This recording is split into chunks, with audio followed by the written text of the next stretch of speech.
సరస్వతీ అనుగ్రహం రాదు, సరస్వతీ పూజ చేస్తే లక్ష్మీ అనుగ్రహం రాదు అని ఉండదు.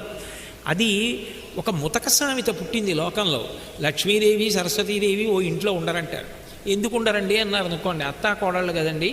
మరి నారాయణమూర్తి నాభికమలంలోంచి బ్రహ్మగారు పుట్టారు. బ్రహ్మగారి భార్య సరస్వతీదేవి, నారాయణుడి భార్య లక్ష్మీదేవి. అందుకని సరస్వతీదేవికి లక్ష్మీదేవి అత్తగారు కదా, అత్తా కోడళ్ళు ఇంట్లో ఉండరండి, దెబ్బలాడుకుంటారు.